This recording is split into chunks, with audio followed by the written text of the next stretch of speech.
Hi, Ashok. Thank you so much for helping my project. Could you say a little bit about yourself? I know if it's an interview, I know I can get about my professional one. For this, maybe I'll just keep it a little more personal. Uh, Myself, Ashok, born and brought up in India, came to US in 2015. It's been 8 years living in Houston for all the 8 years. Loving the country, loving the space, loving the opportunity what I got here.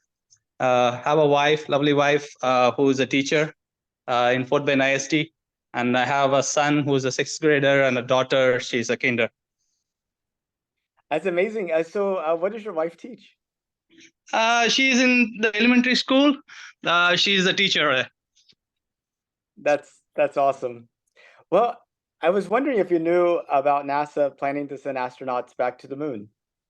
I heard about it. I think it's right after Neil Armstrong, right? This is the second time they are planning something, or maybe not the second, maybe more than that. So, So Neil Armstrong landed on the moon in 1969, and mhm. that was one of 6 landings on the moon. The last one was in 1972. So this would be the first time since then. Okay, because I know even in India they are planning something, but again, it's all doing at the same time, right? So hopefully they meet in the moon and shake hands. Absolutely. Yeah, and I think India signed the Artemis Accords, which is sort of an agreement between countries on how to approach space exploration. Okay, And I know that NASA and India are working on several projects together. So nice. yeah, it's really, really exciting. But what do you think about us sending people back to the moon? What are your thoughts? I mean, is it more of again, exploration is something which is good, right, for humankind, just trying to see the opportunities available, not only in Earth but in other spaces. I know Mars is one area which we are exploring. Moon is in already explored, but not to the full extent. But again, with all the latest technologies, what we are again, you can think about the time gap, right? 1972 and now to 2023, we have evolved better from a technology perspective. Maybe we didn't have enough gadgets or enough technology then to explore more and get more data from moon. But in the current world, I think we'll have more. How do I say, more tools and more technology to make this exploration, make it more meaningful, right? And I think in 72s and all, we didn't have that media to kind of broadcast what was happening there. I think now it can be more on the live side, which will make people more excited to see what is happening. And obviously we all those while we had I know in India they had this Chandrayaan mission where they landed on the south pole of the moon. And if I mean, US is sending someone as a person to the moon. Obviously, this is going to be more not on the artificial intelligence side, which we are getting machine data, more on the manual data. So I think it's good. But again, end of the day, again, as long as it's a short exploration, it's fine because we don't know what is in store in moon, right? So it's all good for the mankind and for the science. Yeah, some of what you mentioned about the technology is kind of exciting. You know, the images that we got back from the first landing were very difficult to really see and make out. And Yeah. now, with the camera technology and communication technology, it should be almost like we're there in person. Yeah. Yeah, yeah, it's like live recording going there with someone standing with the camera, HD camera there. Um, when you think about the future of humanity, if you were to think like 200 years out, what does it look like to you? And I think we kind of abused Earth to the core. Again, didn't pay respect to what it provides us. We kind of been more selfish and trying to make use for our comfort and things. I don't know how much Earth can take it, right? But end of the day, we need to find an alternate. But again, finding an alternate is not an easy option. Again, you can think about how we pack back and go there and set everything. There's a lot involved around it, right? But again, I don't think so. It is completely possible to lift and shift mankind from here to a different place. And I read some articles saying that moon is kind of moving away, right? So with all the changes happening in the galaxy, again, I don't know how true is that. So we might lose the moon. That's one of the things which I heard. I know it's not possible. It's been there for zillions of years. So for me, it is more like an opportunity is good, but again, there are challenges associated with it, right? Given that man being a social animal, he can't survive with limited resources back in any place other than Earth, right? So even beginning of the Earth, it was like that, right? It was just the land, bare land.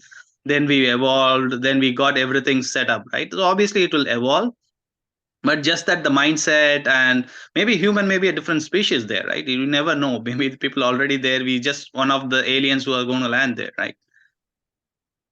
Yeah, it's kind of interesting. I did remember reading something about the moon getting farther away, and think I remember it being like half an inch a year. So, maybe in like 1,000 years, it'll be 500 inches further away, type of thing. Yeah, So, yeah, yeah, yeah. but in terms of alternative planet, I hear that quite a bit. The funny thing is, we would have to mess up the Earth uh, Hmm. way more than we're capable of doing Yeah, to make it equivalent to some of these other planets. yeah. So, I did. Have you heard of Jeff Bezos has a space company? Oh yeah, he has the space trip happening. I know about that. I think they went on one successful trip, came back to the space station, I guess. Yeah, I mean it's a little short, 15-minute trips, goes above the atmosphere, it comes back down.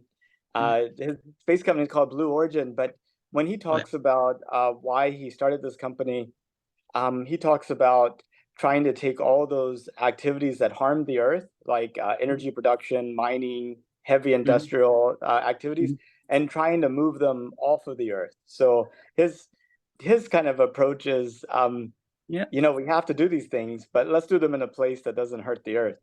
yeah. It's a good thought, right? Keep the Earth for only living, all the manufacturing, everything. Just take it to the space. And his other thought is that instead of going to other planets, we could Hmm. create these huge space facilities, which Hmm. essentially feel like a planet, but they're like really space stations, and Hmm. we could Hmm. we can make them however we want them. Yeah, So yeah. that's sort of his vision.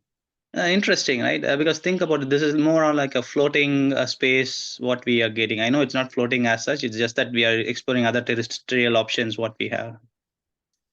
But in 200 years, do you think we have people actually living on these other planets like we're living here on Earth? And I don't think so, right? Again, the basic needs has to be taken care, right? Food, shelter. I mean, clothing is must, right? Given the temperature, we never explored the different times of the year in the space, right? So obviously, when as long as these three basic needs, along with the social elements, are taken care. Again, think about it. 1969, we didn't have enough social media and all those things. With the way people are, I would say, addicted. Use the word addicted to the social media and a lot of technology they have in hand. It's going to take time for to wean them out of all this and put them in. It's like a castaway, right? They're just all by themselves on a sea with limited resources. What they can do, obviously, we have a lot of shows that's happening which tells that people can survive, but the key part is some we know on the back end things happen, right? People are there, their crew providing support. That's why somebody is there, knowing that no one is around, nobody is going to explore it, right? Unless you are in a wreck of a plane just landing on a sea all by yourself, which is not captured, then it's a different story. As long as when somebody knows that you are somebody, the crew is there, things go bad, they'll be taken care. Yeah, everybody will put their hand up and say, I'll try, right? But this is like a planned mission to move people out. But like I said, as long as the basic needs are taken care, and also, like I said, it needs a little more mental strength than anything else to stay alone and try to survive, right? It's mostly the art of survival there. Hmm.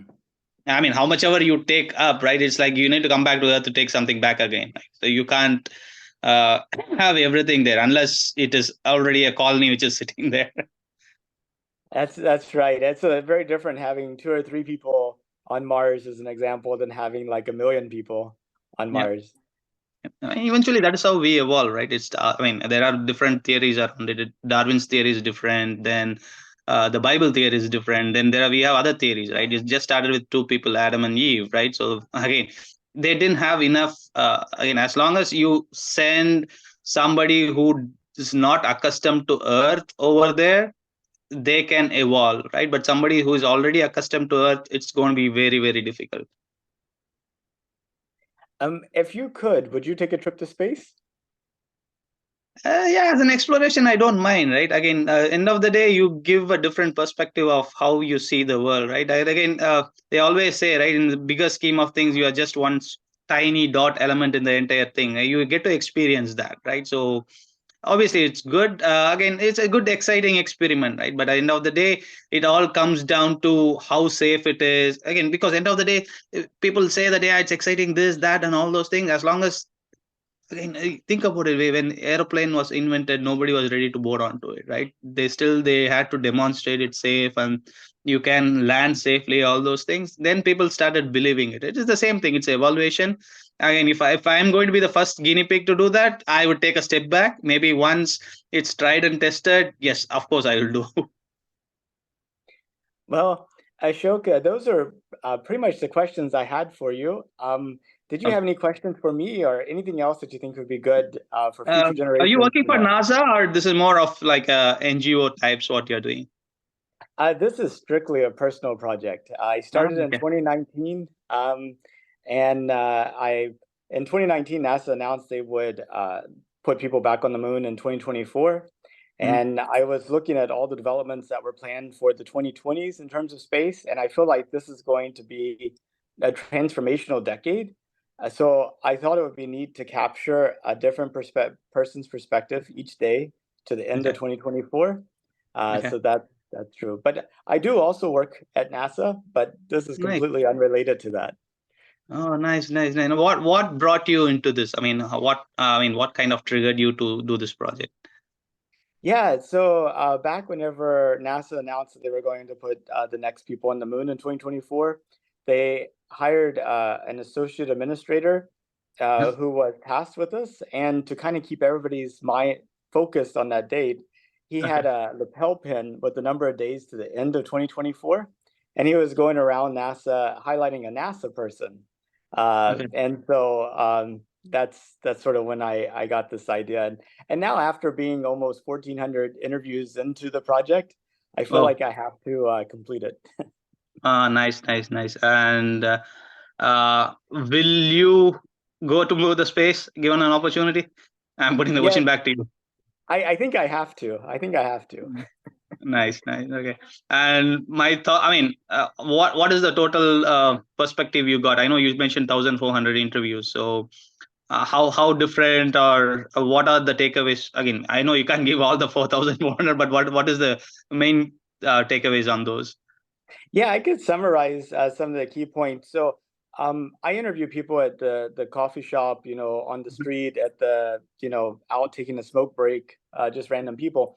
And I would say that only about 20% of them know that NASA's planning to send people back to the moon. So I would Okay. say that the awareness of NASA's spaceflight activities is really high in those groups of people who are interested in such things, but is extremely low for the general population.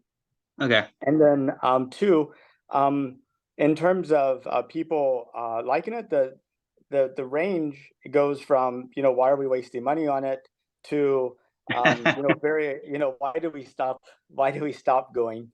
And I would Okay. say that the vast majority of the people I talk to are sort of more accepting and exciting of it. But Okay. I feel like it's not that strong exciting. Like if somebody came up to them and said, "Do you think NASA should be wasting money sending people to the moon?" They say, "No, no, no, no, we shouldn't do that." So I feel like it's That's a different perspective. I didn't think on those lines. I never thought on the money lines. of course, we're sending like four times the NASA budget over to other countries just this month in military aid. So it's Yeah. really amazing how little money it is in terms of what we spend on the military. With Um, all the things happening, obviously people are thinking more on the money, right? Again, the hunger, the starvation, the war. Let's happy be here rather than trying to find a new abode, right? That's how I see. Yeah, you wonder if you spend all that money that we spend on guns and bombs to actually feed people, if people would be a lot more happier and Mhm. would be like, it's No, I'm not one of those. How do I say? Again, there's a lot of UNO people I could think of, right? People try to channel the money to the right space and make the make Earth a better living space than trying to find something else, right? It's one theory, right? Obviously, again, you always need to have some backup in your hand, right? When things go haywire, because you never know. It's not one person who's making this entire world. Yeah, there's 8 billion of us. Surely we could do more than just one thing. Yeah, yeah, of course, Yeah. yeah. Uh, And sorry, go ahead. oh, I was just gonna say, into the question of would you take a trip to space? It goes from no, I went to yes, I would, even if I had to have aliens abduct me to do it. That's interesting. Yeah, I mean, those are all you need to have the extremes, right? Otherwise, life is not fun. Absolutely. Right. Did I give any more insights, or I was the same old wine bottle stories what I've been giving? Line 40. No, no, I think you gave some more insights. I'm trying to think of which ones might be the most unique. Um, eh, It's fine. but I know. I have to think I about spoke a it. lot. Yeah. It's difficult to kind of think back through Yeah. all the interviews. They kind of start to merge together and become Yeah. Yeah. You become foggy on your head. Yeah, I understand. absolutely, And good absolutely. you are recording. Yep. Thanks. Well, sounds good. Well, thank you so much again for your time this morning, No worries. uh, and I hope you have a good rest of your day. And you too. Have a good weekend. Bye. Okay, bye bye.